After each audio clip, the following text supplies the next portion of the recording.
Bueno, sean bienvenidos a Entrevistas de Mujeres Meteorólogas, un espacio donde compartimos historias que inspiran y visibilizan el trabajo de mujeres en las ciencias atmosféricas. Hoy tenemos el honor de conversar con la magíster en ciencias Victoria Calle Montes, una profesional cuya pasión, compromiso y liderazgo han contribuido al fortalecimiento de la meteorología en el Perú.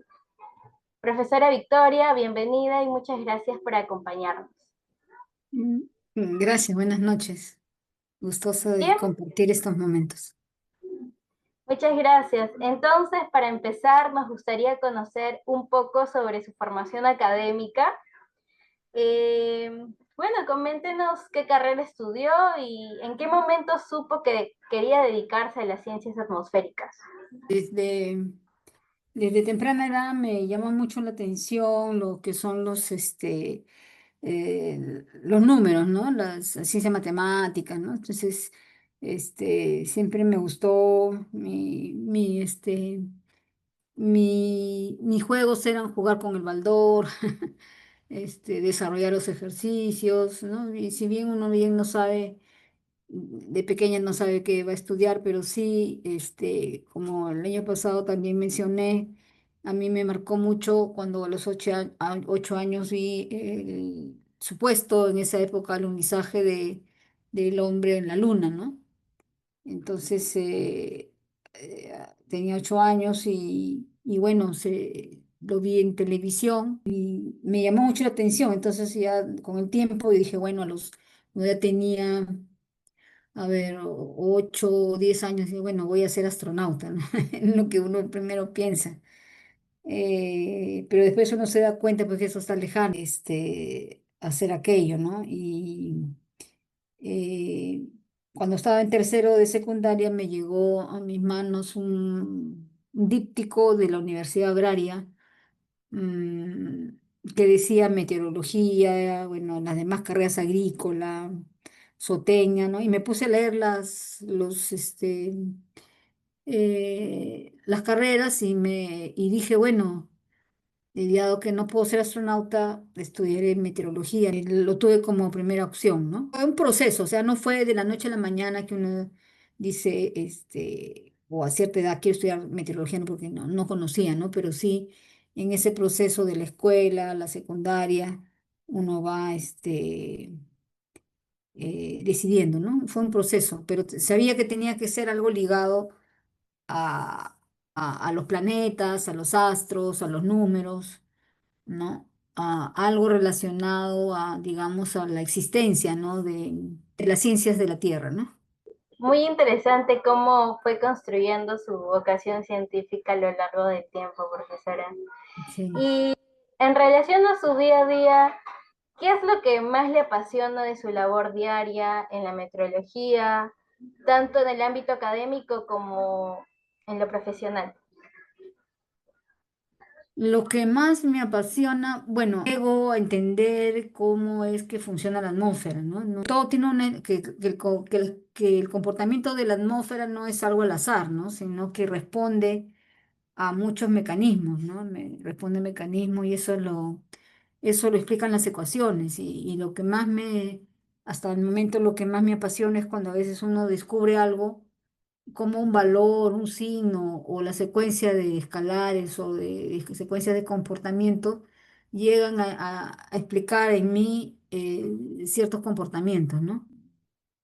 Es lo más como satisfactorio que uno puede es encontrar que un determinado comportamiento que antes uno lo podría considerar errático no es así, ¿no? Sino que responde a un factor que puede, o a ciertas secuencias, elementos, factores que responden un comportamiento secuencial, ¿no? De las variables y sistemas meteorológicos, ¿no? Entonces, uno dice, pero ¿cómo no lo pueden entender los demás, ¿no? Cuando a veces te hacen preguntas que el clima está loco, o que por qué es esto, si va a ser frío, si va a ser calor, ¿no? O sea, no, hay que tener a veces un poco de paciencia para poder explicar lo que uno ha entendido, ¿no? Sí, es muy cierto, profesora. De hecho, eh, gran parte también es enriquecedor poder compartir el conocimiento, pues Quienes se preguntan eso a día a día, la meteorología va más allá de lo científico, está en la vida de todos. Ujú, así es. Y ahora enfocándonos en su especialización, ¿qué es lo que la motivó a especializarse en sus actuales líneas? Bien, o sea, realmente yo fui formada por la OMM, ¿no? Mi primer trabajo fue, yo practiqué muy poco en el Senami, practiqué como un año, algo así, en lo que era agrometeorología, pero ahí me di cuenta que no era lo mío, ¿no? Luego de ahí, en el último año de estudios, hubo un concurso para trabajar en hidrografía y navegación de la Marina, Hidronap. Entonces ahí trabajé cerca de 3 años y ahí, ahí ejercía pues la sinóptica, ¿no? Y siempre me ha gustado ser activa, me ha gustado mucho participar, ¿no? En cosas que a veces yo decía esto se tiene que hacer y tomaba la iniciativa por motivación propia, ¿no? Sin que me dijeran o me propusieran, ¿no? Entonces, desde allí, desde hidrografía, me pusieron en la comisión de meteorología marina de, de la OMM y daba los reportes, no tenía comunicación con una o dos personas de la OMM en lo que era la meteorología marina, ¿no? Pero de ahí en la marina estuve poco tiempo, de ahí postulé a una plaza de la agraria, entonces cuando escribían en la marina, le decían pues que yo ya no estaba allí, ¿no? Que estaba que ya no trabajaba allí. Entonces, parece que me buscaron por medio de Senami, algo así, porque yo era muy, ¿cómo puedo decir? Muy, mm, responsable, ¿no? Entonces mandaba los boletines, mandaba los gráficos que me pedían, me solicitaban.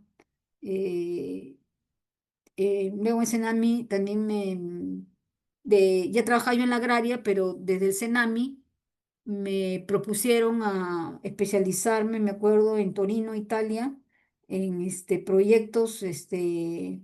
en proyectos académicos, meteorológicos, algo así, ¿no?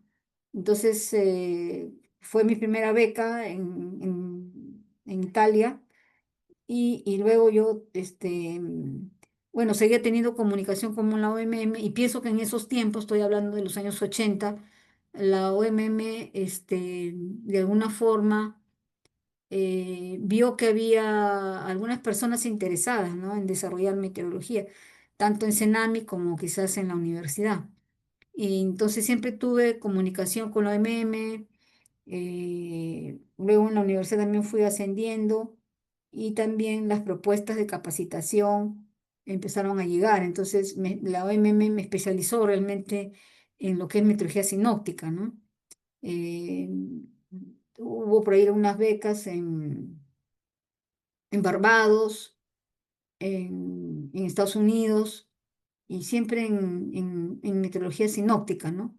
Y allí, bueno, es como siempre he tenido esa relación, fui formada realmente por la OMM para, digamos, expandir un poco la meteorología en el sector académico, ¿no? Y eso lo tenía claro, quizás al principio no como la elegida, no, ¿no? Sino, digamos, colaboradora y la necesidad, o sea, siempre supe que en el Perú se tenía que desarrollar la meteorología, ¿no?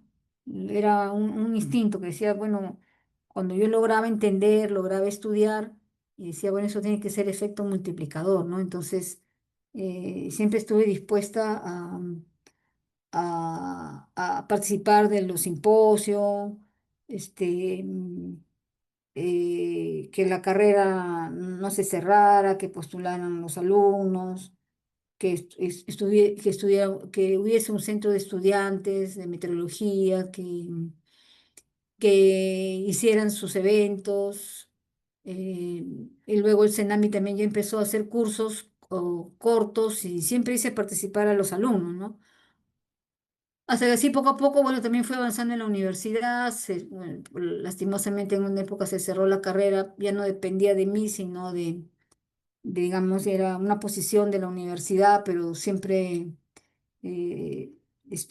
abanderé de alguna manera que se pueda reabrir, ¿no? Que se conservaran las plazas, que hubiese más meteorólogos, porque para eso fui formada, ¿no? Para continuar digamos, la carrera de, de meteorología, ¿no? En el sector académico. Y ahí iban saliendo también meteorólogos, empezaban a postular a diferentes sitios, el Senami fue creciendo y, y así, ¿no? O sea, las capacitaciones continuaron en Toulouse, en Brasil, en diferentes sitios y en cada capacitación yo trataba de aprovechar, pero siempre en mí crecía, eh, ¿cómo le puedo decir?, la responsabilidad y iba creciendo también el amor que le tenía a mi profesión, ¿no?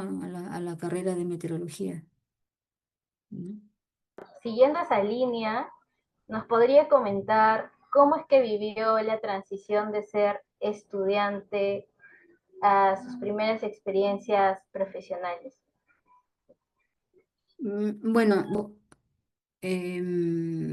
trabajaba y estudiaba, ¿no? Porque me pasaron la voz por decir un lunes y tenía que presentarme un miércoles, ¿no?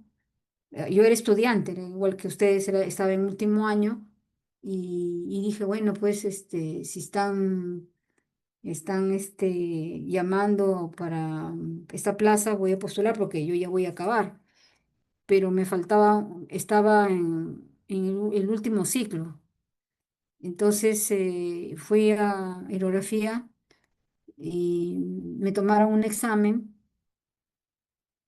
Me acuerdo que el examen duró como toda la mañana porque era escrito, era oral, me preguntaban de la temperatura potencial, me preguntaban de diferentes cosas. Me acuerdo del gradiente adiabático seco, la diferencia, y bueno, y lo tenía en la memoria, ¿no? Entonces, me dieron la plaza y me dijeron, bueno, mañana vas a tener que empezar a trabajar, pero yo era estudiante, ¿no? Entonces yo le digo, miren, ¿sabe qué? De que yo todavía estoy en último ciclo. Y me dijo, bueno, no hay problema, te vamos a dar las facilidades, ¿no?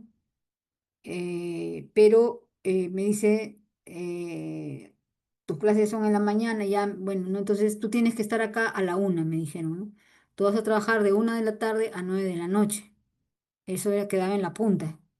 Entonces, para yo llegar a la punta, a la 1 de la tarde, tenía que salir a las 11, a las 11 o máximo 11:15, 11:20 de La Molina, ¿no? Entonces, cuando yo tenía prácticas, yo le dije a los profesores, el profesor Daniel Gómez, me acuerdo, el profesor Bocanegra, me dijeron, Mira, ¿sabe qué?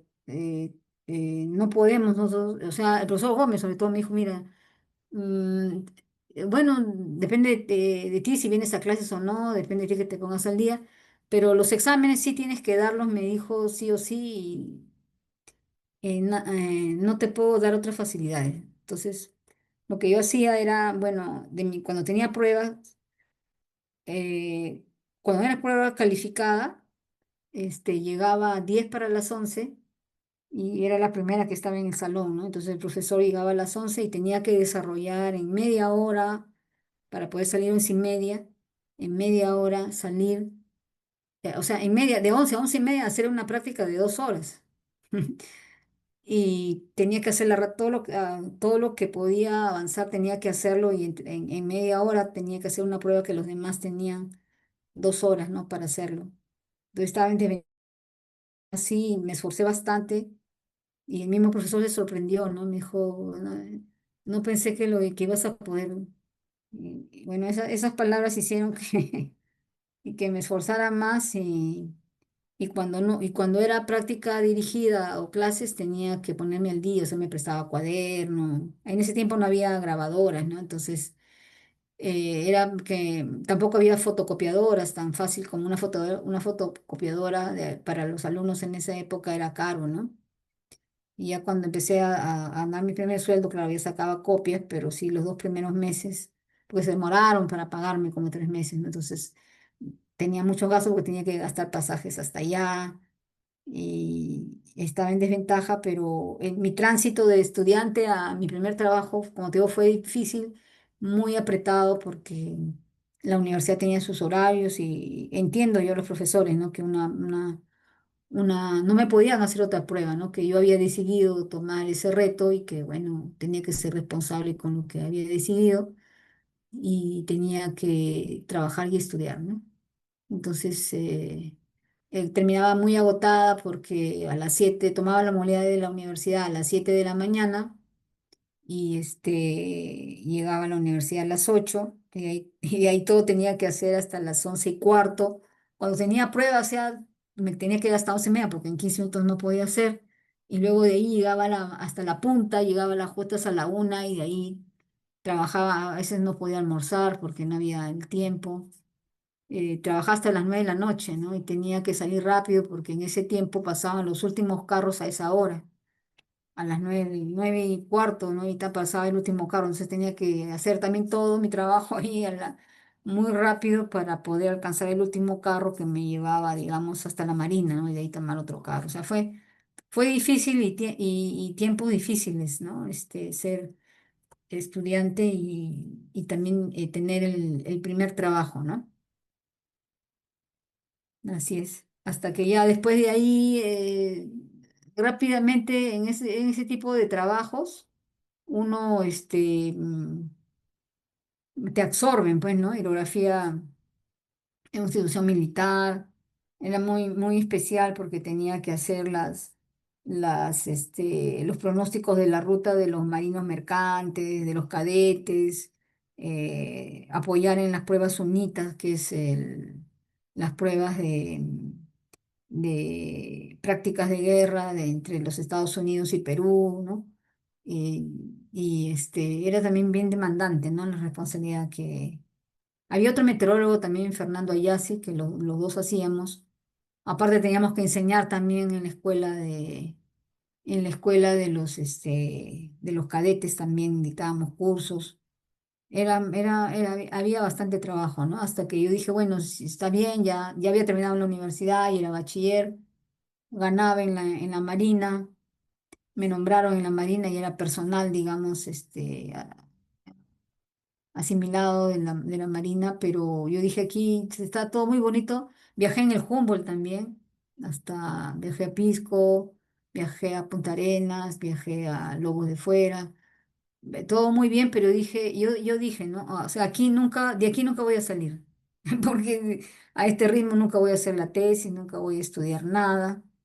¿No? Entonces dije, se presentó una plaza en la Universidad Agraria como JP y me fui. O sea, yo era nombrada en la Marina, era personal nombrado y por decir ganaba como 2.000 soles, ¿no? Supongamos que en ese tiempo era bastante. Y cuando se presentó en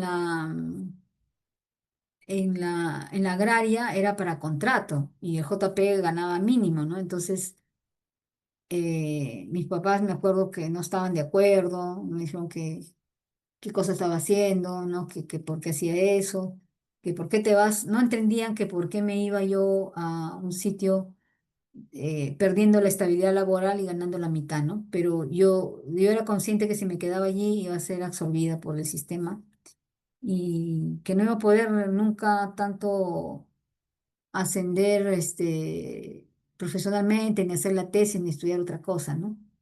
Entonces decidirme y fue difícil porque la universidad ganaba poco, JP, y, y bueno, seguí estudiando, hice dos maestrías, una en hidrología, hice una maestría en recursos de agua y tierra, y luego hice la maestría en meteorología aplicada, ¿no? Las dos maestrías yo me las pagué porque trabajaba y podía, o sea, trabajaba en la agraria y con mucho esfuerzo también pagué mis dos maestrías y fue así como me fui especializando al menos en dos áreas de las ciencias, ¿no? De ciencias de la Tierra, ¿no? Pero siempre mi pasión fue meteorología, ¿no? Cada vez que iba entendiendo más y me iba explicando cómo es que el comportamiento de la atmósfera responde a las ecuaciones, cada vez me iba yo este, compenetrando más, ¿no? Y pienso que ese es el truco, por eso yo mucho a los alumnos les trato de hacer ese vínculo, ¿no? Que no todos logran ese vínculo de explicar los comportamientos, los escalares, las magnitudes, los signos, los valores secuenciales, no logran encajar con el comportamiento, ¿no? Es muy importante. Los valores, el dato habla, ¿no? El dato te dice algo. Y cuando uno aprende eso, es algo como que este, todo te es, dice, ahora todo tiene sentido, ¿no? Algo así. Mm.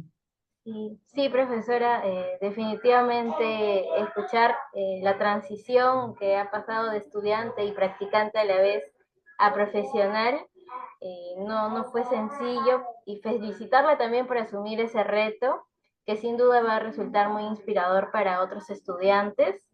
Entonces, siguiendo ese proceso, coméntenos cómo ha sido su experiencia trabajando con otros profesionales, como de la Marina, o también dentro del espacio de la universidad.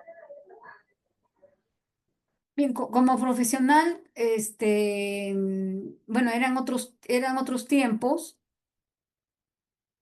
¿no? En la Marina,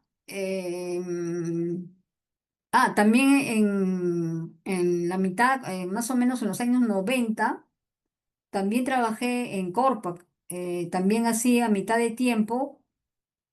¿Por qué? Porque los colegas meteorólogos, como en un tiempo se cerró la carrera, los que estaban antiguos ya se estaban jubilando y no había meteorólogos.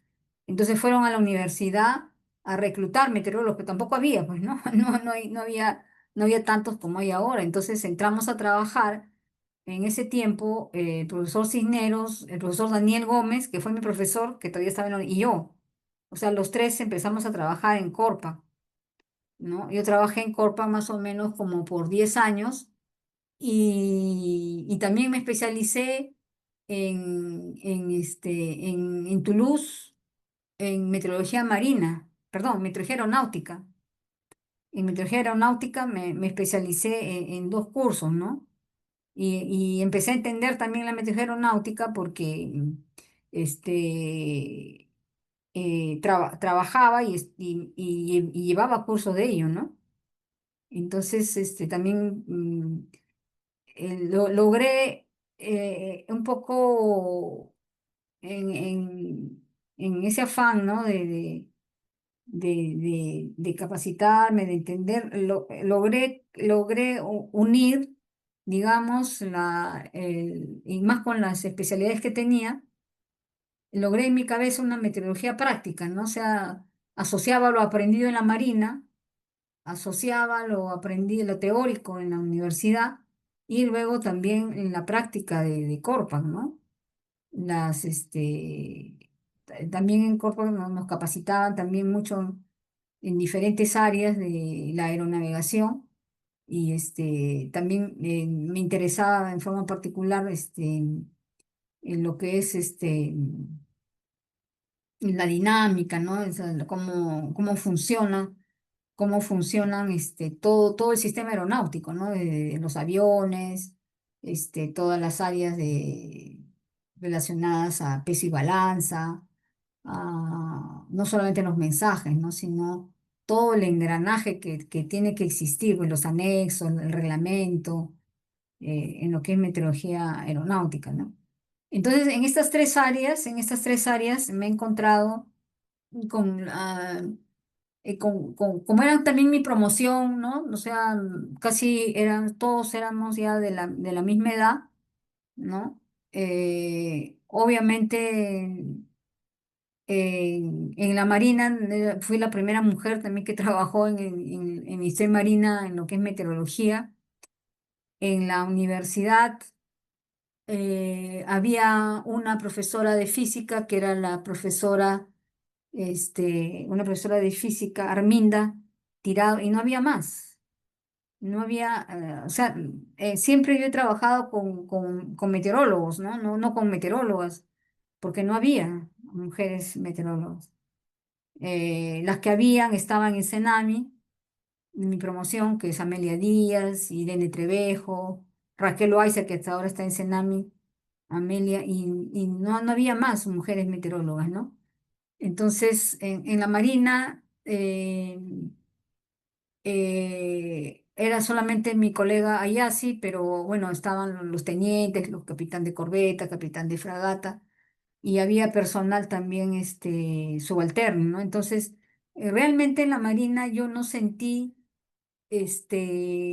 un, o sea, como mujer yo nunca sentí yo, porque siempre yo estaba abocada a hacer las cosas bien y había mucho respeto en la Marina a la ciencia, ¿no? Entonces lo que el profesional decía, no solamente la meteoróloga o el meteorólogo, sino el oceanógrafo, este, el civil, el profesional que había fue siempre muy bien respetado en la Marina, ¿no?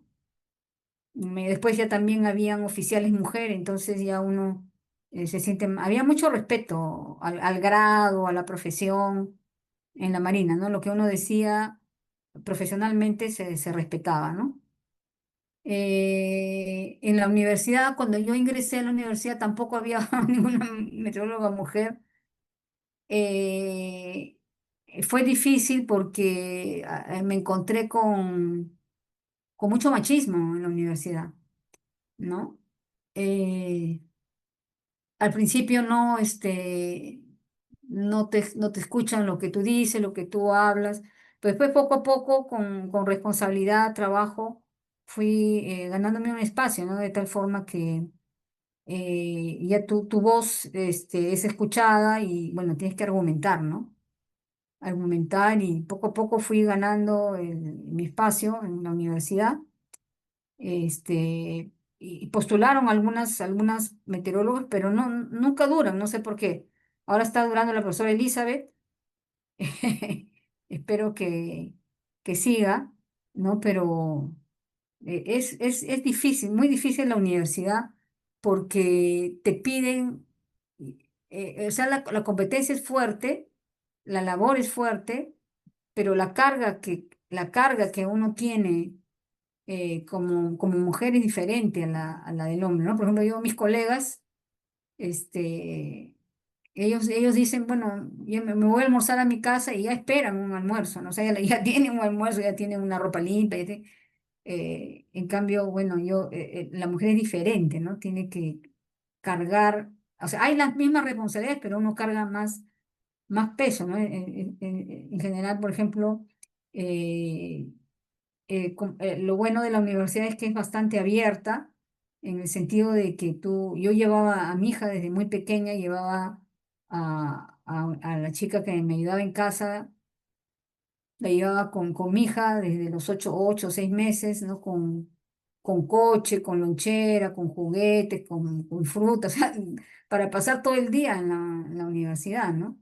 Cuando tenía clases en el observatorio, los alumnos cargaban a mi hija para cuando se cansaba la mitad, porque no estaba el observatorio como está ahora, sino está donde no había tierra, donde había tierra, ¿no? Ahí en lo que es la feria, ¿no? O ahora el polideportivo. Entonces, mi primera maestría la hice con mi hija, ¿no? En las noches, porque todo el día en el trabajo y en la noche los estudios, yo no podía ausentarme tanto, ¿no? Porque tenía la responsabilidad de ser mamá. Entonces, hay varios roles que uno tiene que ir cumpliendo en la carrera universitaria, ¿no? Porque la carrera universitaria te exige grados, te exige paper, te exige investigación, es bien demandante, ¿no? No es como, digamos, en Corpa uno hace su trabajo y se va, no se lleva trabajo a casa, ¿no? Uno hace su turno y acaba. En la universidad no, uno llega a su casa a seguir trabajando, ¿no? Entonces, sí ha sido, digamos, agotador, pero siempre con la satisfacción que siempre traté de hacerlo mejor, ¿no? En todos los roles que a las damas toca llevar, ¿no? A veces también con la familia, responsabilidad de los hijos, o sea, tu hogar, tu trabajo, ¿no? Entonces, hay anécdotas también, ¿no? Yo recuerdo que una vez estaba en clase y estaba en la pizarra escribiendo y ahí de la nada me acordé que no le había puesto el tenedor en la lonchera a mi hija, ¿no? Y si mi hija no le ponía el tenedor, no comía, ¿no? Bueno, no sé, no se le ocurría, tenía vergüenza que eso de ir a pedir un tenedor o prestarse, ¿no? O sea, estaba y me quedé en blanco, ¿no? O sea, no le puse tenedor. Y los alumnos me quedaron mirando, ¿no? Y dije, disculpen, disculpen. Ya, ya, bueno, ya pasó y seguí la clase, ¿no? Pero te aparecen cosas tú estás concentrada en el trabajo, te aparecen cosas de la nada, ¿no? De cosas cotidianas, cosas domésticas, ¿no? Y con eso también tienes que ir, como dicen, ¿no? La, la docente es aquella profesional que después de lidiar con sus hijas, que después de lidiar con sus hijos en casa, eh, va a su trabajo a lidiar con los hijos de otras mamás, ¿no? Entonces, y hay que estar en diferentes aspectos, ¿no? Entonces, no, las exigencias tanto para los caballeros como para las damas, docentes, o en general las profesiones es la misma, pero la mujer carga más, ¿no? Carga más. Sí, sí, definitivamente, profesora. Gracias por visibilizar también los desafíos que de repente muchas mujeres han enfrentado en la ciencia y cómo usted también demuestra ese esfuerzo, esa vocación y poder equilibrar tanto su compromiso como docente y como madre. Ujú. Entonces, su experiencia sin duda abre el camino para otras mujeres en la ciencia. Sí, claro, así antes con menos tecnología se podía, ahora pues con mucha más tecnología, ¿por qué no, no? Incluso yo he tenido egresadas, ¿no? Que me han preguntado, ¿no? O sea, eh, que se casan y luego me visitan, me han visitado en mi oficina y me dice, profesora, ¿usted qué me aconseja? ¿Dejo de trabajar y me dedico solamente a mi hija o a mi hijo o continúo, ¿no? Entonces le digo, mira, cada experiencia es diferente, ¿no? Pero lo que yo te puedo decir es de que trates de hacer las dos cosas, ¿no? Si es posible, o buscar un trabajo que te permita, por ejemplo, en la agraria, y tuve mucha suerte porque también a mi hija en un tiempo la dejé en la cuna, ¿no? Yo estaba en clases y la dejaba en la cuna, cuando a veces no había empleada, iba conmigo a clases, ¿no? Iba conmigo a clases, la ponía al fondo con la señora que la cuidaba y bueno, de ahí se iba a comprar, regresaba, caminaba, ¿no? Por rato se dormía, pero estaba conmigo, ¿no? Entonces tuve una cosa que no podría hacer si hubiese estado en Senami o en una oficina, no podría. Entonces yo le debo mucho, agradezco mucho lo que tengo y lo que soy a la agraria, ¿no? Porque me dio esa posibilidad de hacer mi segunda casa, ¿no? En la universidad y, y almorzaba con mi hija. Claro, después ella ya iba al colegio, al nido, y ahí sí ya no podía hacer eso, ¿no? Y me tomaba el trabajo a veces, como bueno, también no había tanto tráfico, salía a las 11, tenía clase de 8 a 11 y salía a las 11. Me iba desde la universidad, me iba hasta Los Olivos a recoger a mi hija al nido, porque salía a las 11 y de ahí me regresaba a la grega con ella, ¿no? Entonces era un loquerío, ¿no? Porque la recogía, la llevaba a la graya, almorzábamos ahí en el kiosco y seguía de 2 a 4 tenía clase, entonces era un ritmo que, bueno, soportaba porque era joven y también en el afán de cumplir todos los roles, ¿no? Que me había tocado, ¿no? Representar, yo pienso que cada mujer es diferente, cada profesional es diferente y que se puede, si están dispuestas, se puede hacer las dos cosas. Si bien no a la perfección, pero sí cumplir con los roles que a uno les toca vivir, ¿no? Y estudiar, ¿no? Porque yo hice, mi primera maestría la hice con mi hija al costado, o sea, teníamos clases de 7 a 11 de la noche, ¿no? Y bueno, se dormía, en fin, todo, todo un tema ya logístico, pero este, eh, se puede estudiar, trabajar y también ser mamá, ¿no? Y ya en la segunda maestría sí ya estaba grande, entonces también ya habían cambiado un poco la parte de las maestrías, doctorados, y había clase los sábados, entonces también ya los sábados iba conmigo, era más fácil, ¿no? Ya cuando creció, pero la primera maestría sí, ella la hizo conmigo, ¿no? La primera maestría, la segunda sí ya, ya estaba más grande, sí. Qué valiosa su experiencia, profesora. Sí, realmente refleja bastante compromiso con sus dos labores, ¿no? Tanto como profesional y como madre, incluso en momentos tan demandantes o exigentes. Ujú. Atravesar todo ello, sí, profesora. Entonces, ahora entrando más en la parte técnica de la meteorología, ¿qué herramientas, modelos o programas utiliza con mayor frecuencia en su trabajo como Ya. meteoróloga? Claro, desde que estaba digamos, en la maestría de meteorología aplicada, se empezó a emplear una primera, o en la NOAA fue cuando hice mi pasantía en la NOAA, era la primera versión del WinGrid, ¿no? Que trabajan con el GFS, ¿no? Para mí,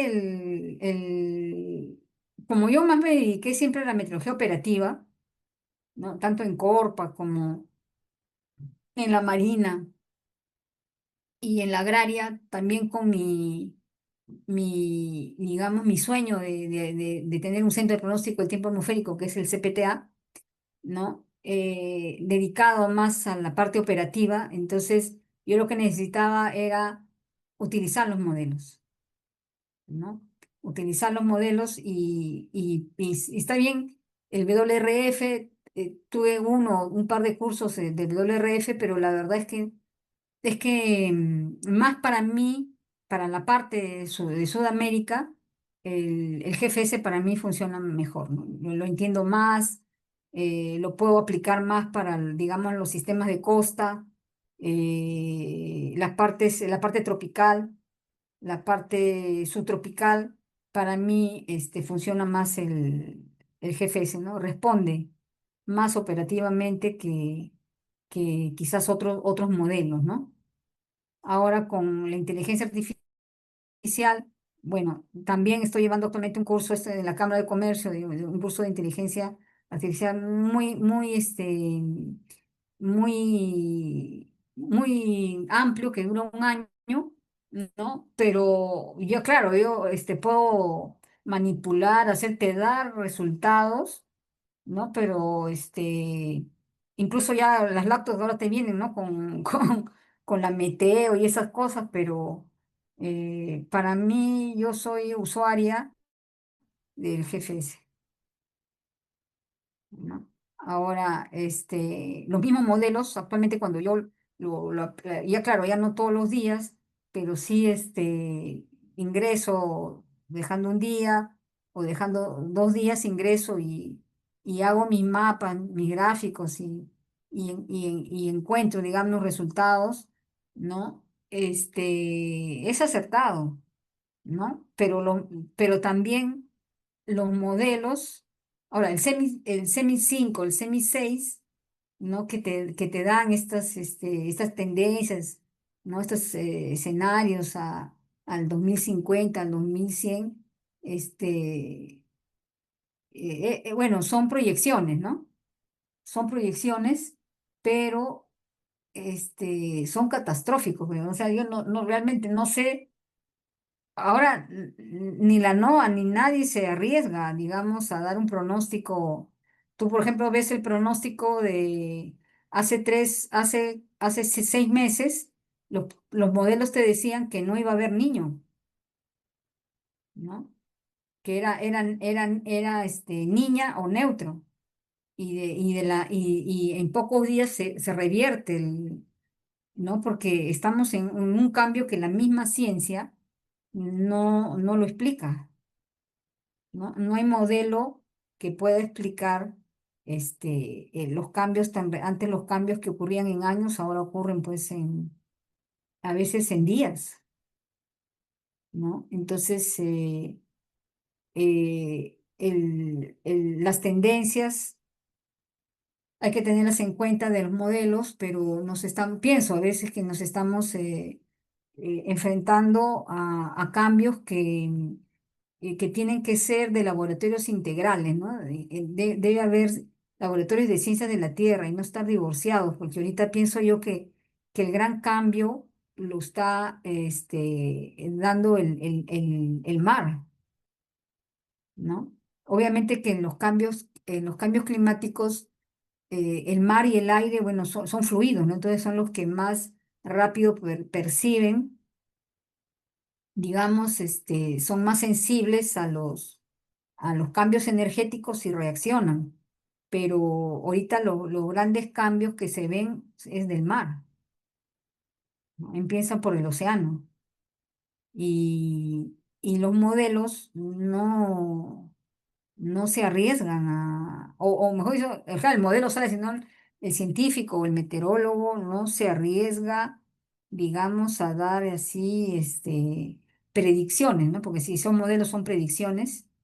Y bueno, si ya lo analiza, lo corrige, ya da su pronóstico, pero en estos momentos son muy cautelosos, ¿no? En dar las tendencias, ya sea semestrales. Nadie te pronostica o nadie te realiza la predicción para varios meses en adelante, ¿no? Cambian muy, muy rápido eso. O sea, pienso que si bien estos cambios se han dado en toda la edad de la Tierra, ¿no? Hay otros aspectos que tienen que ser integrales, por ejemplo, la teoría de Milankovitch, ¿no? Los cambios astronómicos, o sea, no solamente el clima cambia por los aspectos, los factores climáticos, ¿no? La litosfera, la biosfera, la atmósfera, la criósfera, la hidrosfera, no, sino hay otros aspectos astronómicos que están cambiando, ¿no? Y que hay que tenerlos en cuenta. Entonces, hay que tener aspectos integrales y el Perú todavía no tiene, digamos, ese tipo de laboratorio donde el aspecto astronómico ayuda. Estamos como medio como divorciados, ¿no? O tenemos que tomar los datos, digamos, de otras fuentes, ¿no? Pero por allí algún geofísico, alguien, ¿no? que coge, digamos, la intensidad de la radiación en la que emite el sol, o tiene una secuencia, ¿no? Pero no lo logra luego. Falta un engranaje, me parece, en el aspecto de la predicción, en el uso de los modelos, porque hay más cosas que uno no. Está comprobado, ¿no? Que los movimientos de la Tierra están cambiando, ¿no? Y eso pues la meteorología no ve esa parte. Entonces falta algo integral que nos podamos acoplar en diferentes ciencias de la Tierra para poder explicar el clima. Y el hombre tiene que irse acostumbrando que la temperatura está aumentando, que ya no hay retroceso y eso, bueno, y el aspecto astronómico, cómo está. La elíptica se está convirtiendo en circular, claro, en cientos de años, pero cambia décimas, pero está cambiando. el eje de la Tierra también, ¿no? Sabemos que cambia de 21 a 23 y tanto con decimales, ¿no? Entonces va a estar la mitad y tiene que estar a 23, o sea, va a ir a 21. Entonces, el eje de la Tierra está cambiando y eso es algo que no ocurre de la noche a la mañana, pero que las décimas de grado que ocurren en años, tiene efecto en el clima. Y los meteorólogos, ¿sabes? Solamente vemos el clima, ¿no? O sea, el clima depende de lo que pasa en la Tierra y no es así. No solamente depende de lo que pasa en la Tierra. Entonces hay modelos, ya que me hablas tú, hay modelos en diferentes aspectos, ¿no? Para hacer la predicción, eso se tiene que acomodar, entender y el meteorólogo saca el pronóstico, pero hay otras tendencias, otros escenarios que modifican. Pero el SEMI 5, SEMI 6 es muy bueno también. Yo me quedo con el GFS y el SEMI 6, ¿no? Pero yo pienso que deberían de haber laboratorios integrales, ¿no? Eso más o menos es lo que en el CPTA teníamos esa idea y siempre le conversábamos ahí con los practicantes o con Henry o ahora Carlitos y los que han estado ahí antes de ese aspecto astronómico, ¿no? Mostrar de alguna forma en alguna pantalla algo, los ángulos de declinación, bueno, el fotoperiodo, pero también la oblicuidad de la Tierra y esas cosas, ¿no? Que no se deben dejar de lado. Así es, profesora, tal como lo menciona, sí resulta fundamental considerar, aunque sea esas mínimas variaciones, porque pueden tener un impacto importante en nuestra dinámica climática y también muy, muy interesante ese enfoque en el que usted incentiva cómo integrar la meteorología, bueno, la atmósfera con los sistemas de la Tierra, que también es importante, ¿no? Como la oceanoatmósfera, que nos ayudan a comprender fenómenos como lo es el niño. Entonces, sí, de hecho yo también tuve la suerte de aprender con usted, llevar Mm, el uso de Wingrids con datos GFS, que pues sí es una herramienta muy valiosa y acá en la universidad no es muy común que se enseñe. sí, claro, o sea, a veces las computadoras fallaban, eso, pero yo trataba siempre de dar el examen en línea, o que lo hagan, que obtengan un resultado al día, ¿no? Con el dato real. Bueno, después eso con los cambios que ha habido en Estados Unidos nos cortaron el caño de los datos, pero los más cercanos que sean posibles y bueno, ya está en ustedes que el CPTA ya sea un laboratorio más integral, ¿no? Que se consideren otros aspectos. Ahorita en el Perú los servicios están un poco divorciados, ¿no? Y mar, geografía está por su lado, el geofísico un poco por su lado, el Senami por su lado, ¿no? Y un poco la gestión también, ¿no? O sea, debería bueno, el CPTA fue siempre mi sueño, pero debería de tenerse una central de monitoreo, ¿no? Pero ahí se necesita pues un personal dedicado, ¿no? Egresados quizás que tengan un salario, porque tampoco van a hacerlo gratis, ¿no? Pero se debe tener una central de monitoreo, ¿no? Y como estamos orientados a la gestión de riesgos, donde tranquilamente se puede alertar, ¿no? O sea, no debe de ocurrir los accidentes por neblina o por niebla en las carreteras, ¿no? No debe haber la cola de camiones esperando que deje de nevar o que no debe haber, porque una central real de monitoreo debería estar, ni siquiera a veces, sino recopilando la información que está en la web, ¿no? Y no tener miedo de comunicar de todo lo que es la gestión de riesgos. Pero ya son Ah, cosas que ya ustedes tienen que hacerlo. así es, sí, de hecho es muy buena su iniciativa y sería muy positivo que llegue a concretarse. Sí. Entonces, además del trabajo técnico que íbamos hablando, también es importante la difusión del conocimiento. Usted ha participado en iniciativas de educación y formación como su rol en el Centro Regional de la OMM. ¿Nos Sí, podría contar cómo ha sido esa experiencia de compartir el conocimiento científico? claro, o sea, a ver, primero, antes de esta postulación de la agraria a ser Centro Regional de Formación en Meteorología, hubo el proyecto Climandes, que fue muy satisfactorio para mí, porque, y bueno, para la meteorología también, para los alumnos, porque Climandes financió alrededor de 5 o 6 tesis de investigación, ¿no? Básicamente de olas de calor, ¿no? En Iquitos, en Piura, financió 7 tesis. Entonces, aproximadamente también vinieron los chicos del Ecuador a Perú, una parte financiada por la OMM y por la otra por Climandes, ¿no? Entonces,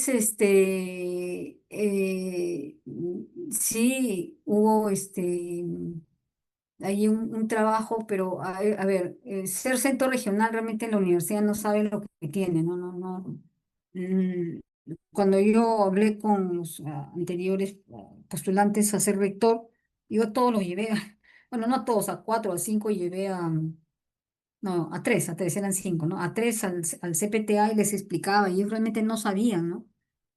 Y yo le decía, mire, si usted, yo hablé con el profesor Barrón, que todavía no era rector, le dije, mire, ahí al frente en el parque tecnológico, si usted me pone un CPTA ahí al frente, nosotros le asesoramos todos los proyectos, pero necesito un meteorólogo pagado, ¿no? O sea, con un salario que sea como un profesor más, pero que no dé clases, sino que tiene que estar acá para asesorar todos los proyectos, ¿no? Y también tanto climáticamente como en estado del tiempo.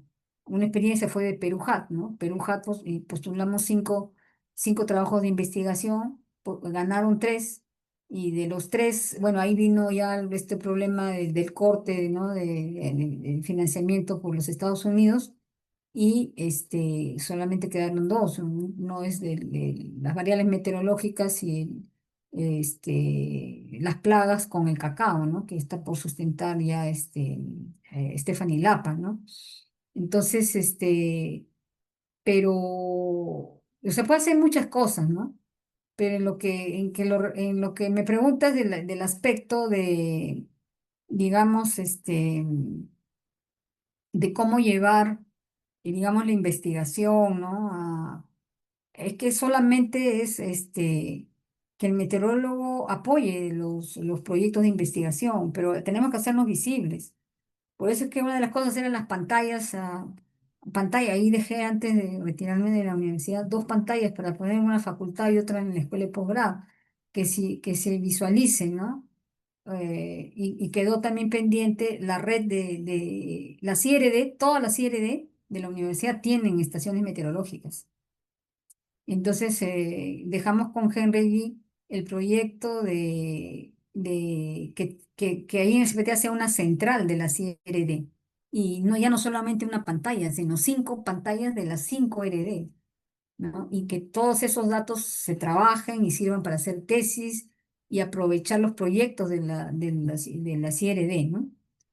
Pero bueno, hay muchas cosas por hacer, pero una de las cosas, ¿cómo postulamos para ser centro regional? Bueno, nos demoró como 6 años, ¿ah? Desde que postulamos, fue iniciativa realmente de Senami, de un grupo de meteorólogos. En ese tiempo también estaba una meteoróloga, Amelia Díaz, que era mi promoción. Estaba un meteorólogo ya mayor, que era Nicéforo Ita, que tenía, y un comandante, perdón, un general de la Fuerza Aérea, que no me acuerdo su nombre, pero que tenía muy claras las ideas del potencial que tenía la universidad en el aspecto de meteorología en el Perú, ¿no? Y él un día me llamó, como siempre, Senami y la OMM siempre me han llamado porque sabían de que yo me compraba siempre el pleito, ¿no? Entonces, o cogía la idea y me entusiasmaba y lo veía que hacer o colaborar, ¿no? Entonces, un día me llamaron y me dijeron, miren, antes de Amelia fue el general, no me acuerdo ahorita su nombre, este, que fue con él también, con la presión de él que se reabrió la carrera, pero cuando ya se reabrió la carrera y todo eso, como ya se reabrió la carrera, y este coronel tenía, como viajaba mucho y veía pues lo que en otros países hacían, y en Sudamérica tenemos la experiencia de Argentina. Su centro regional de Argentina tiene más de 40 años, ¿no? Y siempre estuvo cerca de la OMM, desde el profesor Neco, diferentes meteorólogos antiguos siempre estuvieron muy cerca a la OMM. Entonces, bueno, nos reunimos en Senami, un grupo de profesionales con el presidente ejecutivo del Senami, que era este general, en retiro, pero que tenía una visión muy clara de lo que era lo que podía ser la universidad y la meteorología en el Perú. Y me dijo, mira, la universidad tiene todo para postular, ¿no? Eh, Postulemos al Centro Regional de Formación en Meteorología. Pero yo le digo, mira, no tenemos, le digo, muchos profesores, no tenemos, o sea, hay varias cosas que mejorar, no tenemos presupuesto. Y me dijo, mira, hay un proyecto tal que nos puede dar presupuesto para hacer un curso, invitamos a gente de fuera. Bueno, se hizo toda una estrategia para postular. Había que hacer, pues, completar todo lo que nos pedía la OMM, sobre todo visualizar, ¿no? O sea, poner en bandeja que la universidad no era una universidad, que la agraria no era una universidad de ahorita, sino más, en esa época con alrededor de 110 años o 105 años o 110 años, ¿no? Que era una universidad pues hermosa, que tenía un campo que no era una universidad pues hecha en casonas o parchada, ¿no? Pues era un campus, ¿no? Que tenía comedor, canchas, hasta capilla, panadería, guardería, aulas, ¿no? Entonces, todo eso le gustó mucho a la OMM, ¿no? Aparte, pues que también nos mostramos de lo mejor, ¿no? O sea, pues de que en mi caso habían profesores pues con experiencia, como te digo, ¿no? En meteorología marina, en la parte académica, en meteorología aeronáutica, capacitada por la OMM, igual también el profesor Cisneros, el profesor Jerónimo, que habían, si no muchos, habían pocos profesores, pero que tenían una amplia experiencia y amplio conocimiento de la meteorología aplicada, ¿no? Y académica. Entonces eso les gustó, más que éramos muchos, lo que les gustó fuera es quizás el perfil de los pocos profesores que habían, ¿no? Bueno, demoró, como te digo, varios años hasta que al tercer año hubo un congreso, al tercer o cuarto año, y antes del congreso, bueno, vinieron veedores de la UNEM. Obviamente yo era la entrevistada porque el departamento no quería que seamos centro regional porque siempre éramos pocos, adolecíamos de muchas carencias, de las que ves ahora y quizás un poco más, ¿no? No teníamos CPTA todavía, pero teníamos los laboratorios de física y nosotros decíamos acá corremos los modelos, los laboratorios. Ellos lo que veían eran laboratorios y ya, ¿no? Era suficiente para ellos. Entonces le mostramos lo mejor posible que podíamos y vinieron los veedores y hay una palabra que a mí me gustó mucho. Vinieron los veedores, vinieron unos auditores y yo era la que siempre exponía, la que, ¿no? Hablaba, la que decía, porque era la encargada del proyecto, ¿no? Y le hablé desde mi interior. Yo lo que le contaba eran mis sueños. O sea, yo lo que la carrera podía, así como ahora te cuento que una central de monitoreo que tenga pantallas, o sea, que no tenga paredes, sino lunas, que se vean, ¿no? Las pantallas, que se saque acá pues lo que está. las alertas de oleaje, las alertas de nevadas, ¿no? Las alertas de olas de frío, de olas de calor, o sea, que, que, que se visualice, que la gente vea los riesgos, ¿no? Entonces, pero en ese tiempo no era no había, no era de riesgo, ¿no? Sino era simplemente la meteorología, ¿no? Y yo le hablaba de mis sueños, o sea, de lo que podemos hacer, del potencial que podemos hacer esto y podemos hacer lo otro, y podemos también dar asesorías, podemos asesorar al sector Gamarra. ¿Conoce usted el sector Gamarra? No, el sector Gamarra es un centro industrial de textiles donde siempre nos preguntan cómo va a ser y podemos asesorar. O sea, le hablé tanto de mis sueños que uno de ellos me dijo, ¿sabe qué? Solamente por lo que usted me cuenta, vamos a considerar realmente que ustedes sean centro regional, ¿no? Porque me vio tan entusiasmada y tan motivada, automotivada, ¿no? Y también hacía participar a los alumnos.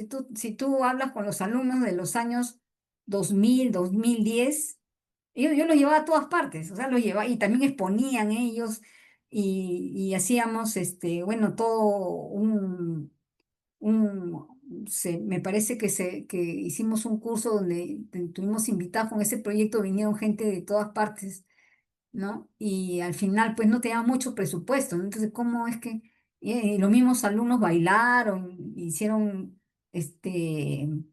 bailes de la costa, de la sierra, de la selva, ¿no? Sí, he trabajado mucho con los alumnos y no sé de dónde sacábamos recursos, pero lo hacíamos, ¿no? Y ellos se quedaban encantados porque ellos, los suizos, pues nunca habían visto nada de eso y nos veían tan entusiasmados que uno de ellos me dijo, mire, ¿sabe qué? Solamente por lo que usted me dice, vamos a considerar que sean centro regional porque tienen mucho potencial, ¿no? Y poco a poco la cosa fue avanzando, esperamos un año más, de ahí hubo un congreso, como al cuarto o quinto año en un congreso, que ahí estaba, dejé el diploma ahí en mi oficina, y ahí dice, ¿no? En tal, y ahora tenemos un segundo diploma, porque no, nos han vuelto a ratificar, ¿no? O sea, yo pienso que nos vuelven a ratificar por el potencial que se tiene, no tanto por lo que somos, sino por el potencial, ¿no? Este, que ellos ven en nosotros, ¿no? Porque en ninguna parte del mundo, en ninguna parte de Sudamérica hay tantos alumnos que estudian meteorología. Es cierto que hay un gran porcentaje de alumnos de meteorología que no les gusta meteorología, que ingresan por otras opciones, ¿no? O por carencias de que realmente el país no les da las oportunidades porque a veces hay alumnos que les va muy mal y yo les hablo y me dicen, mire, profesora, realmente yo quiero ser futbolista o yo quiero, o sea, tienen otros sueños. Y es cierto que hay alumnos que no entienden, que no les gusta, pero que están ahí porque, bueno, es una sociedad a veces injusta con la juventud, ¿no? Que no hay oportunidades, que no hay... Y bueno, estudian porque están ahí, ¿no? Pero hay realmente alumnos que son muy buenos y que les gusta la meteorología, ¿no? Entonces, lo mismo de la UMM me decían, mira, ¿ustedes cuántos alumnos? Le digo, pues, cuando hacen las encuestas, cuando hacemos las gráficas, hay pues 200 alumnos matriculados, ¿no? Eso no, no hay ninguna parte de 200 alumnos estudiando meteorología, no hay, ¿no? No todos acaban, y todos los que acaban tampoco no les gusta, ¿no? Pero hay un gran porcentaje que sí, que ama la meteorología. ¿No? Que aunque no les paguen, ahí están haciendo su charla, están dando su curso de grads intermedio, de grads avanzado, que viene un egresado, ya vamos a hacer una charla. O sea, hay alumnos que son muy motivados, ¿no? Que les gusta, que parece que han nacido para eso, ¿no? Entonces, yo pienso que todo eso suma, ¿no? A que la meteorología en el Perú se haya expandido de alguna forma, ¿no? Y bueno, eso que te cuento lo vieron ellos en ese momento. Si todos los egresados, como digo, del 2000, sí, íbamos con mi propia plata, los llevaba en taxi al Senami, regresamos, mandábamos, unos se iban a sacar los flyers, a las gigantografías, a no sé dónde, ¿no? No sé cómo conseguían. bailaban, exponían. Era muy bonito, porque ahí en el CPTA, donde era el CPTA, era el laboratorio de e-learning, y bueno, pues mostraban todo lo que se hacía, ¿no? Unos agarraban el GRAS, otros el WinGrid, otros hacían el Linux, algún programa, algo, y mostraban, miren, esto también hacemos, esto, ¿no? Entonces ellos se quedaban asombrados, ¿no? De esa motivación que tenían los alumnos, y que tienen actualmente también muchos, ¿no? Eh, entonces, cuando ya nos nombraron centro regional, ya eso fue en el 2008, y ahí yo tuve muchas, por eso yo nunca quise ser directora de departamento, yo nunca quise ser directora, porque yo sabía que si yo era directora, incluso a veces me hablaron para ser decana, pero yo decía, si yo soy directora, tengo que ver por física y por meteorología, y voy a dejarla, o sea, si es el 100% tengo que dedicarle el 50% a los dos, ¿no? Y si soy decana, peor, porque tiene que ser entre los cinco departamentos: matemática, química, biología, ambiental y meteorología. O sea, voy a perder potencia, decía yo, ¿no? Entonces, yo nunca quise no quise nunca tener ningún puesto administrativo, porque yo sabía que me iba a restar potencia. Pero bueno, los años vinieron y tenía que asumir responsabilidades. Pero ya cuando fuimos centro regional, bueno, fue una gran alegría, una gran satisfacción, porque ya estábamos al nivel de Argentina, ¿no? Claro que ellos nos llevan como, ahorita dice como 60 años en un centro regional. Nosotros tenemos, ¿cuánto? 14, ¿no? 15 años.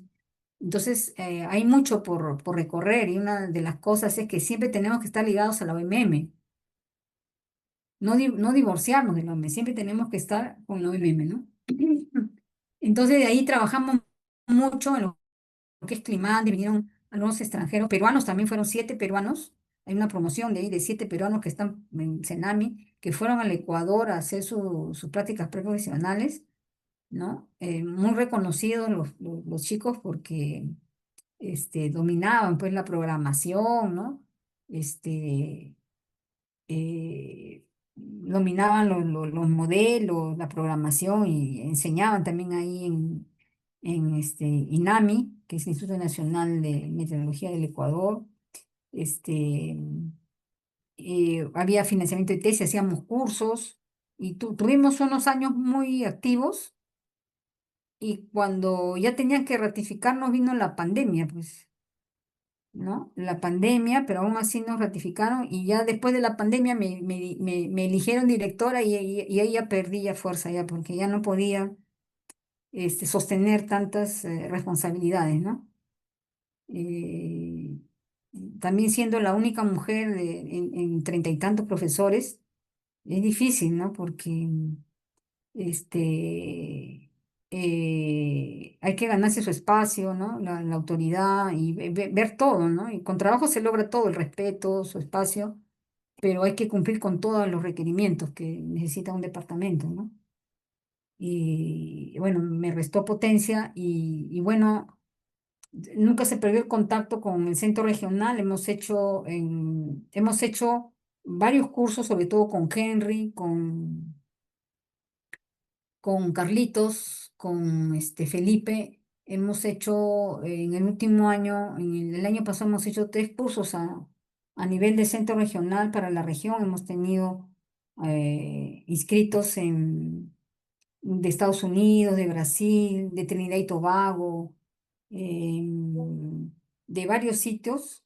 Este, eh, Meteorólogos que han recibido nuestros cursos, ¿no? Y eso es una gran satisfacción. No logré ya traer alumnos extranjeros, porque, como digo, ya me ganó el tiempo, las responsabilidades también, pero somos centro regional y de formación en meteorología, y eso es muy importante. Lo que nos falta ahora son quizás profesores que se sacrifiquen un poco más, ¿no? Que puedan hacer sus funciones de docente, de investigador, y también la parte administrativa, ¿no? Pero realmente, cuando yo le hablé al profesor Albarrón, y ustedes con todo derecho vayan al profesor Barrón, y le recuerden, ¿no? La profesora Calle habló con usted y le dijo que si en el parque tecnológico usted ponía un CPTA ya con un par de meteorólogos, al menos uno pagado, y el otro, bueno, pues no que la universidad le pague o algo así, podemos asesorar todos los proyectos del parque tecnológico, ¿no? De zootecnia, de agronomía, de agrícola. Una muestra de ellos es la tesis que va a sustentar, espero pronto, Stephanie Lapa, que espero que vayan, les pasaré la voz cuando sea para que vean el engranaje, ¿no? Que puede haber entre meteorología y un proyecto de agronomía, ¿no? Sobre todo con los productos de agroexportación, ¿no? Ustedes saben, el año pasado es el récord, ¿no? Más de 15 millones de dólares, más de 15.000 millones de dólares en agroexportación, ¿no? Y todo eso está, digamos, muy centrado en lo que es el proyecto de irrigación de Olmos, ¿no? En el norte, ¿no? Es un proyecto de 26.000, de regar 26.000 hectáreas de terreno, bueno, también tiene el trasvase, ¿no? Del Atlántico al Pacífico, tiene la parte de la generación de electricidad y el riego, y avalar así proyectos, bueno, quizás no tan grandes como la de Olmos, pero que la universidad tiene en los diferentes IRD, y asesorarlos, ¿no? Con eso nomás se gana mucho, ¿no? Y bueno, seguir ahí con lo MM, como digo, mira, a Argentina le ha costado como 60, 70 años que en los últimos años se tenga una directora o presidente de la OMM mujer y argentina, ¿no? Pero eso les ha costado pues mucho, ¿no? Mucho, entonces nosotros no perdamos las esperanzas de que nos sigan ratificando. Nos queda, creo que son cada 8 años, nos queda 6 años más o 5 años ya para nos vuelvan a ratificar. Y bueno, el centro regional actualmente tuvimos una reunión con el decano y yo le cedí al profesor Ibáñez. Él es actualmente el director del Centro Regional de Meteorología de la UNAM, ¿no? Y ese es el paso. El objetivo de ser centro regional es formativo, ¿no? Que imparta formación universitaria a jóvenes estudiantes que estudien los 5 años, pero que es de formación, o sea, no es a nivel técnico se encarga el CENAMI.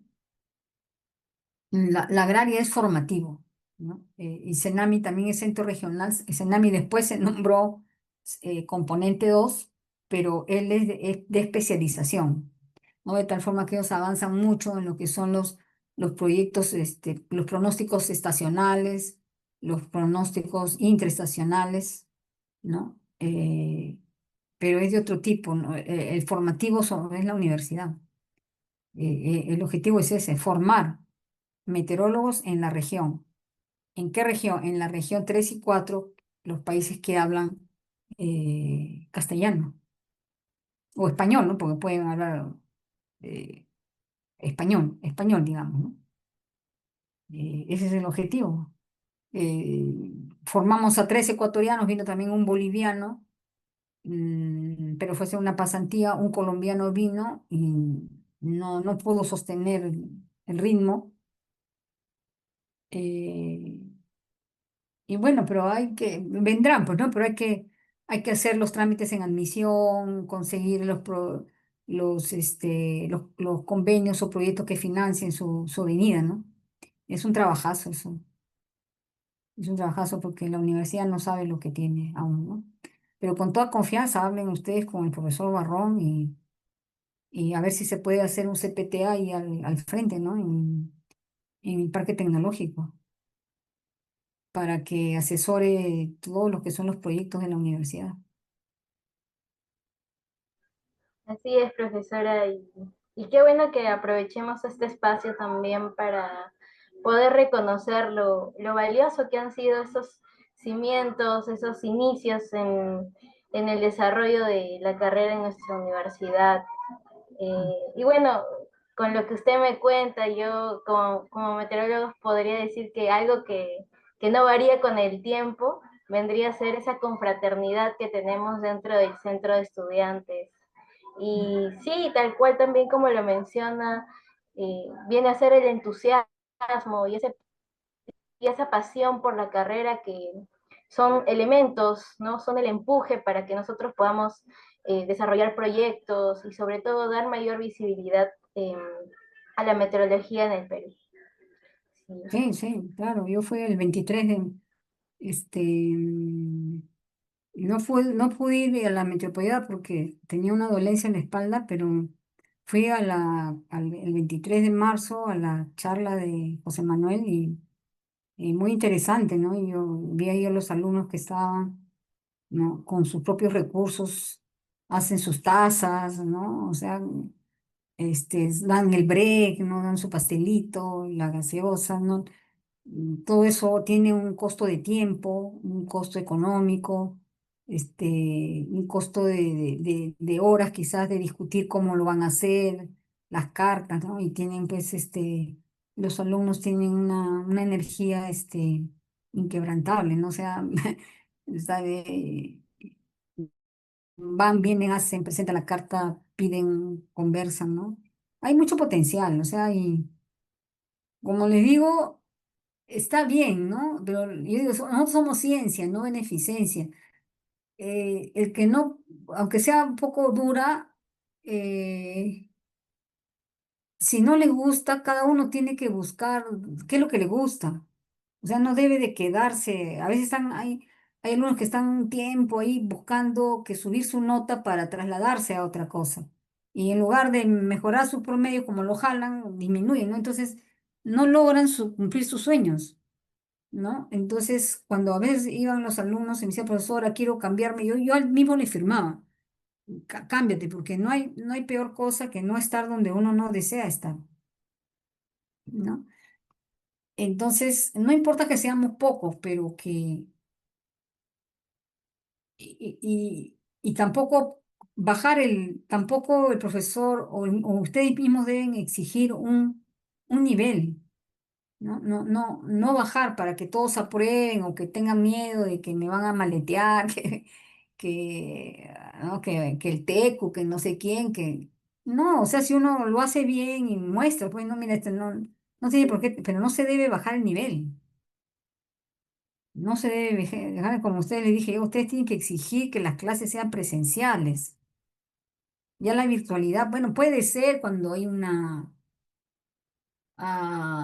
paro, un problema, ya porque sea una, dos. Yo misma, a veces, el año pasado, cuando vi estos paros y me ponían virtual, yo misma acá, ya estoy a las 8 de la clase, 7:30, como por acá hacen un montón de edificios, cortaron la luz, 7:30, ¿no? Ya, con la batería, pero no tenía internet, ya, con los datos de mi celular. Pero se acabó la batería, o sea, y le escribía, ¿no? A ver, jóvenes, por favor, 8:30, no, a las 9, ¿no? O sea, yo misma no, o sea, tenía problemas para conectarme, pues, entonces, pero eso es algo fortuito, de vez en cuando, y no se sabe si el alumno está presente, a veces no responden, o no entienden y temen preguntar, entonces, no, ya la virtualidad acabó, excepto algunas cosas, ¿no? Cuando se deba. Eh, ¿Por qué? Porque por el hecho de que todos aprueben, ¿no? Se baja el nivel y realmente los alumnos que tienen potencial y que son buenos y son los que van a continuar y que los van a contratar, no se logra, no logran desarrollar su potencial, ¿no? Entonces, se debe mantener eso, ¿no? Tanto a los dos géneros, ¿no? Somos iguales, ¿no? No hay por qué. de que pobrecito, pobrecita, no, ¿no? O sea, uno tiene que hacerse valer por la profesión, por la ciencia, y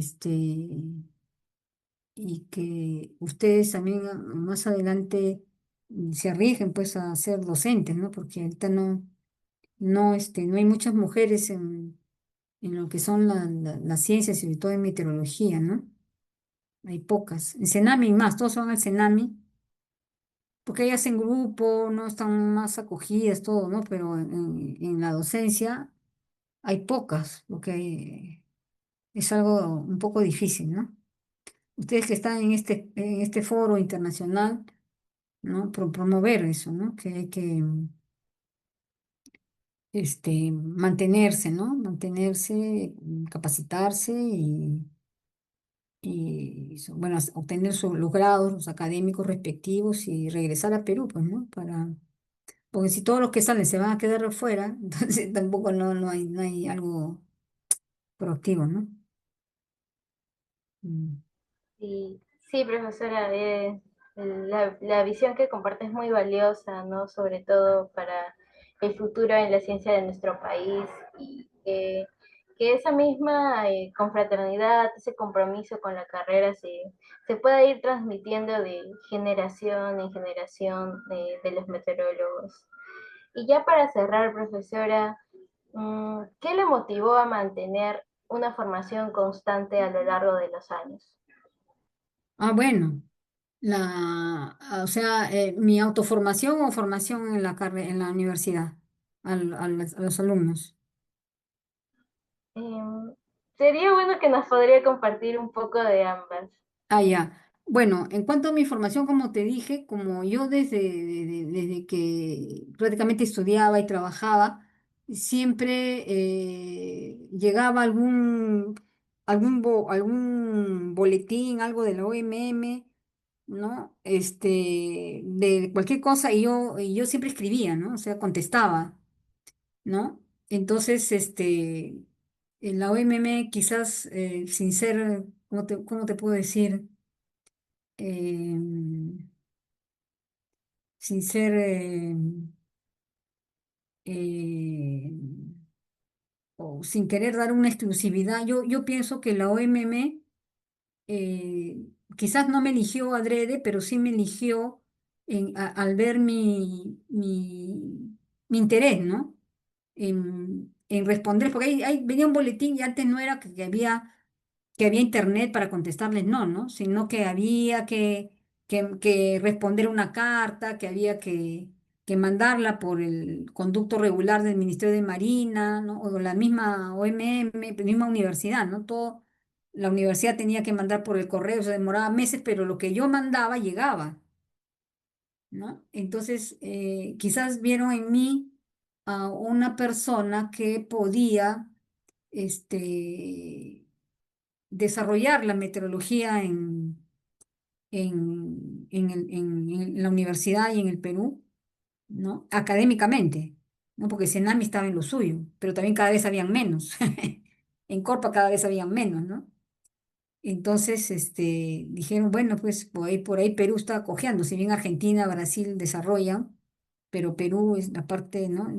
Hay algo. Entonces, y ahí hay una persona que nos responde, que va a las capacitaciones, ¿no? Y a veces había, no es como ahora, es todo pagado, a veces no te pagaban el pasaje, o sea, yo me lo pagaba, quizás como ustedes alguna vez sí, ¿no? Entonces, o sea, cuando dices a la formación, a mí me formó la OMM, no puedo decir de que si bien a veces me pagaba, a veces yo el pasaje, pero a mí me becaban en todo y iba a las capacitaciones, ¿no? Sobre todo sinóptica y después de aeronáutica, ¿no? Entonces,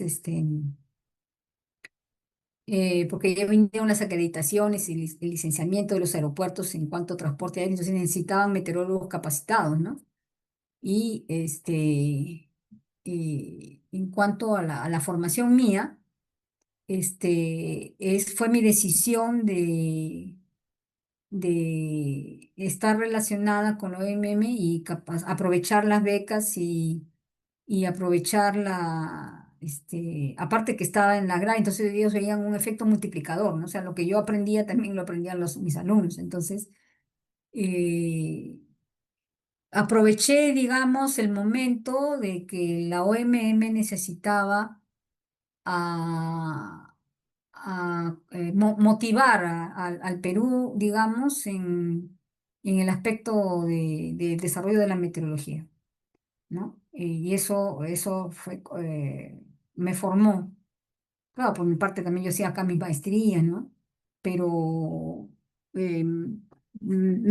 estaba formada, ¿no? En ese aspecto, digamos, en especialidades, ¿no? Y con respecto a la parte formativa, que me motivó a mí la parte formativa, ¿no? En la universidad, es de que eh, uno se encuentra con personas que son los alumnos, ¿no? Que también les gusta algo que a mí siempre me apasionó, ¿no? Es como que tú te juntas con los que, por ejemplo, manejan bicicleta, ¿no? Ya encuentras a alguien que, también te gusta la bicicleta, entonces ya, ¿no? O que les gusta la filatelia o la numismática, ¿no? O sea, para mí así como un hobby, ¿no? No es que, este, a veces yo muchas veces no lo he visto como trabajo, ¿no? Sino, este, como un hobby, ¿no? Ahora, claro, uno no sale de la universidad y dice, voy a ser profesora, no, ¿no? Al principio, cuando yo entré a trabajar en la agraria, a veces era más joven que los alumnos, o casi de la misma edad, ¿no? Pero en ese transcurso uno se va encontrando con jóvenes, o sea, que son los alumnos, que tienen tu misma inspiración, que tienen eso, que también les gusta.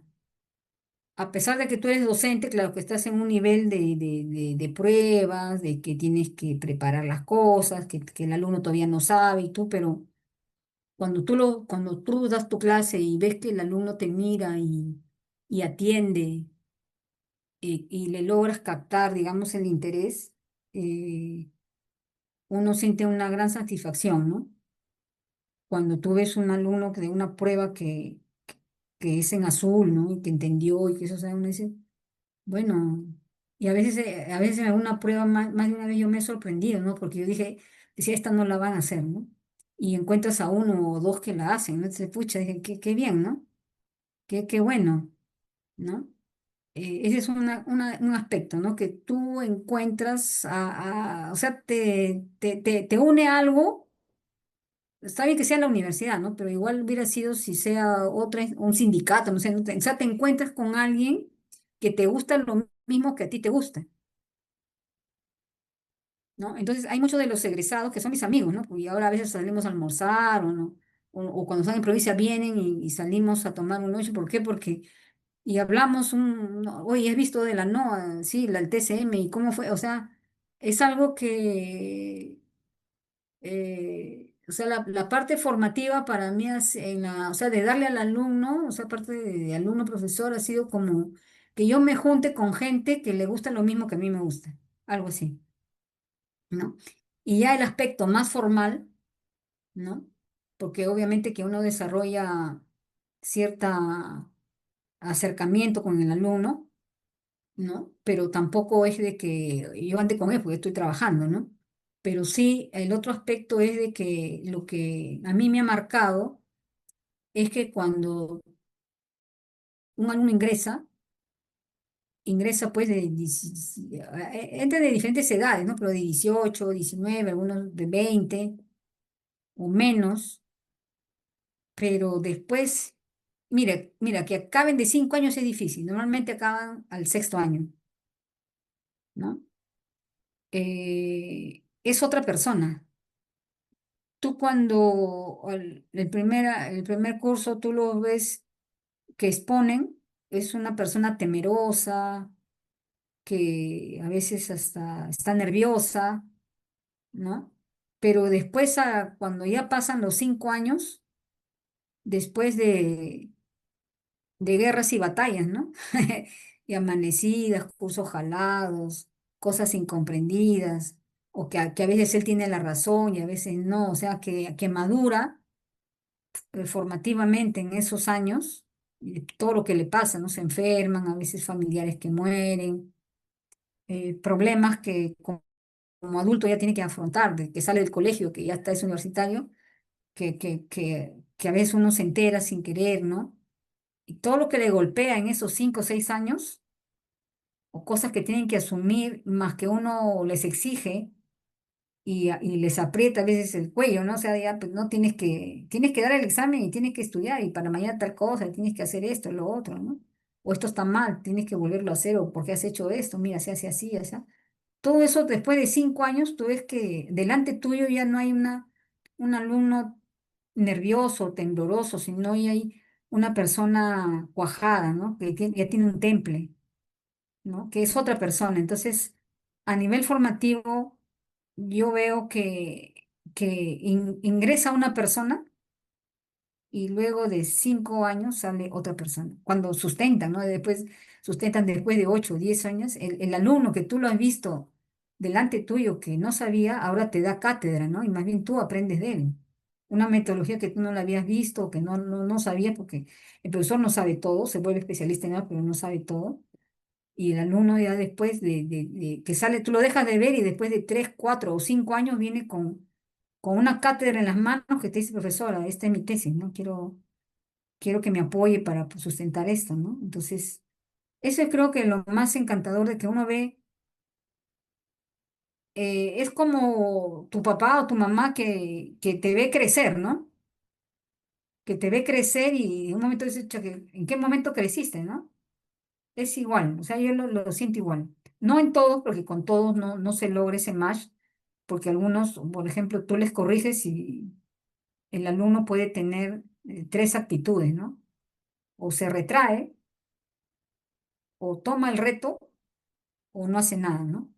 Y el que toma el reto logra hacer ese match, ¿no? Porque ya lo hice mal, pero entonces ahora lo voy a hacer bien, pues, ¿no? Y va y te pregunta y te dice, en dónde me equivoqué y cómo lo hice? Entonces, el que toma el reto, con ese que toma el reto, uno hace ese match. Al que no lo toma también, porque es la obligación del docente, digamos, hacerle seguimiento, pero si no se acerca o no pregunta, no se sabe si está entendiendo o no. Pero el que toma el reto de esa superación académica, ¿no? Es el que tú lo haces ya un seguimiento y lo observas, ¿no? Y te das cuenta de que eh, ha madurado, o sea, los cursos lo han, claro, es integral, ¿no? Porque también estás recibiendo matemática, química, qué sé yo, ¿no? Ha logrado integrar en su cabeza todos los conocimientos adquiridos y logra hacer una integración y ya en la tesis te habla de estadística, te habla del suelo, del ciclo hidrológico, ¿no? Y tú te dices, ¿en qué momento este chico logró hacer ese empalme, ¿no? Yo creo que esa es una de las cosas que más me ha, como profesora, es de que uno es parte de la formación de la persona, ¿no? Así es. Sí, sí, profesora, qué lindo escuchar eso, ¿no? Que para usted como docente sea gratificante, como un bebé, ¿no? Verlo dando sus primeros pasos Así y es. ya luego regresar y dictar los cursos, ¿no? Como Claro, alguien ya formado. yo Entonces, muchos de mis alumnos a veces cuando vienen ya terminan y se van, ¿no? A provincia y después van por la universidad, pasa profesora, ¿cómo está? Hola, ¿qué tal? ¿Dónde estás? Estoy en Arequipa, estoy en Juliaca. Ah, ya digo, mira, mañana tengo clase, te doy una hora para que me expliques tu trabajo, ¿no? Y tú lo ves pues que no sé si cuando hemos llevado un curso, pero yo trato de llevar a alguno que viene, trato de aprovecharlo y le digo, mira, tengo una hora, ¿no? Para que me expliques tu trabajo y tú ves pues que es especialista en lo que está hablando, ¿no? ¿No? Una persona que sea que está cuajada y que te da cátedra de lo que está dominando, ¿no? Y uno se así es, siente bien porque ha participado de esa formación, profesora, de esa madurez, ¿no? así es. Sí, sí, de hecho sí. Y muy importante esa conexión genuina que usted refleja y seguramente también inspira a nosotros, como lo dice, no solo lo ve como un trabajo, sino es un hobby, ¿no? La meteorología para usted, algo que disfruta. Y bueno, ya para ir cerrando con esta última pregunta, ¿qué consejos le daría a los jóvenes interesados en la meteorología o en la investigación científica? Ya, a ver, eh, si es los jóvenes interesados en la meteorología, lo primero, si son postulantes, tiene que gustarle, pues, la física atmosférica, ¿no? Tiene que gustarle la física atmosférica, ¿no? Y si bien hay una meteorología de investigación que ya está evolucionando en el Perú, porque primero nosotros hemos sido una meteorología académica. Después nos preocupamos una meteorología operativa porque se tenía que cubrir los puestos de trabajo que el Perú necesitaba, ¿no es cierto? Cubrir Senami, cubrir Corpa, Ministerio de Agricultura, INDECI, CONIDA, o sea, las instituciones que necesitaban meteorólogos sabía que era una meteorología operativa, ¿está bien? Y un poco de investigación, ¿no? De acuerdo a la provincia donde se tenía que actuar. Pero ya ahora existe una meteorología de investigación, ¿no? Y lo que todavía no se deslinda en el caso del docente, más que a ustedes, o sea, diría yo a la universidad, ¿no? O sea, es difícil hacer investigación en la universidad porque tienes demasiada carga. En otras partes del mundo, el profesor hace investigación y dicta un curso, y en su curso enseña la investigación que hace, o tiene su laboratorio, ¿no? Pero si también tienes que hacer la carga académica, también tienes tutoría, también tienes trabajo administrativo, ¿no? También tienes que hacer proyección social, también N cosas, o sea, el profesor no es, ¿cómo te puedo decir? Una super persona, ¿no? Entonces, más que, a ver, al joven de meteorología que quiere dedicarse a la investigación, tiene que tener las características, pues, de la investigación científica, ¿no? La observación y luego el dominio de las tecnologías, ¿no? Y luego que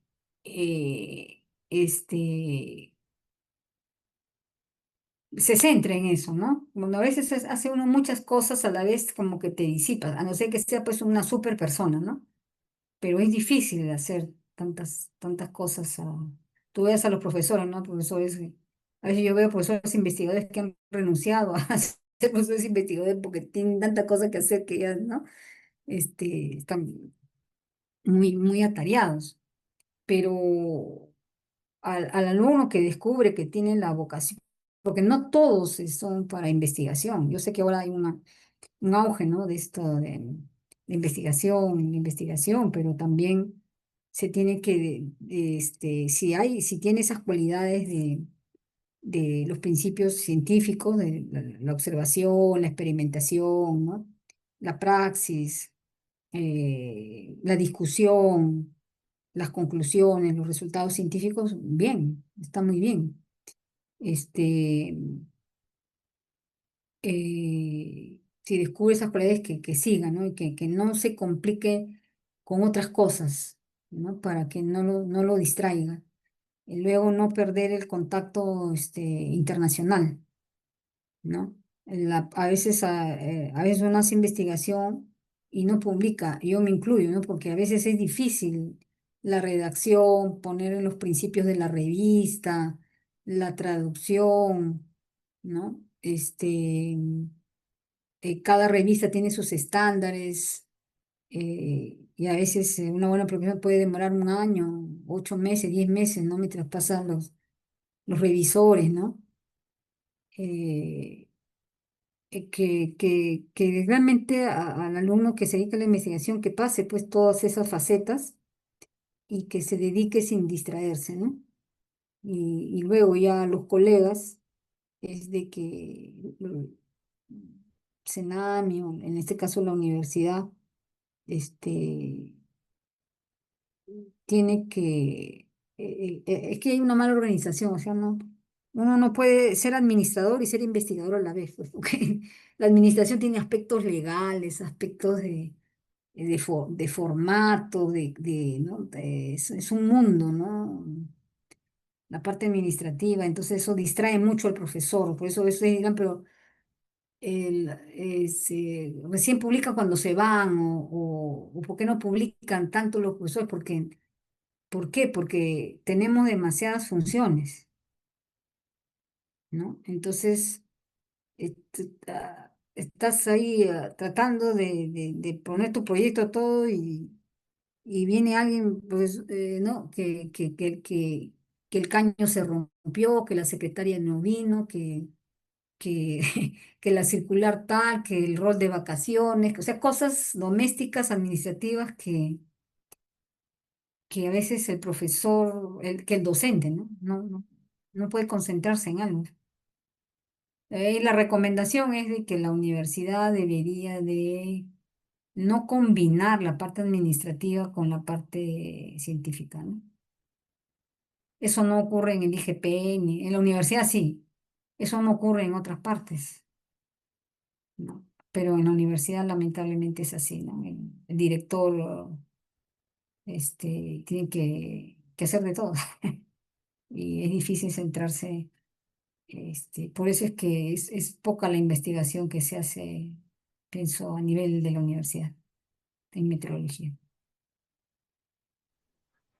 Sí, un mensaje muy importante, profesora, y que seguramente va a resonar en cada uno de nosotros que estamos escuchando la entrevista para poder empezar en este camino de la meteorología y también aquellos que tengan la vocación de la investigación científica en este campo. Ujú. Muchas gracias, profesora Victoria, Entonces, por ustedes, compartir, no sí, sé por si esto compartir ustedes, tu sí, claro, parte experiencia. de la experiencia, parte de mi vida, ¿no? Claro, No sé si sí. esto lo filtren o no, pero yo soy sincera siempre, digo lo que pienso, ¿no? La verdad es que creo que les pedí las preguntas, pero no las he visto porque no he tenido tiempo. Tuve un tema familiar la semana pasada, muy delicado, y la verdad es que no he tenido tiempo.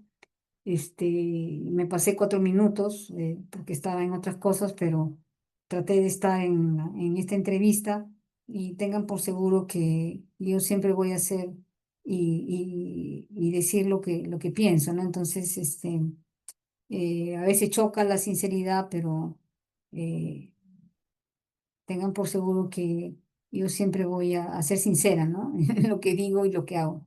O sea, no sé ya si lo filtran o quién, no sé quién va a escuchar la entrevista, no sé, pero yo confío en ustedes, ¿no? Que lo tomen a la mejor manera de lo que yo haya podido decir, ¿no? Claro que sí, profesora. De hecho, la trayectoria que nos ha comentado sirve para inspirarnos a nosotras también. Y desde el equipo de Femimed le agradecemos su valiosa compañía y esperamos Mm. seguir difundiendo más historias inspiradoras como la de usted en nuestra comunidad. Ah, qué Muchas bueno. gracias. Gracias también, que tengan éxitos pues en este foro. Durante este año muchos éxitos, sé que son muy activas, ¿no? Y desearles lo mejor y más adelante ustedes están en formación, ¿no? No teman a los puestos administrativos de la OMM o de la región, ¿no? No hay que temerle, ¿no? Si les toca eso, hay que hacerlo, ¿no? No hay que, o sea, este es un espacio para que, claro, en general los meteorólogos, porque también sé que también participan meteorólogos, caballeros, ¿no? Pero sé que también el foro está orientado al sector femenino, ¿no? Entonces, se tiene que aspirar a los puestos más altos de la OMM, tanto a nivel nacional como en los puestos que nos toque, ¿no? Como a nivel de la OMM, o sea, estar ahí para que en algún momento se tenga el poder de decisión, ¿no? En los más altos niveles de la meteorología y que esta hermosa ciencia no, no merme, sino más bien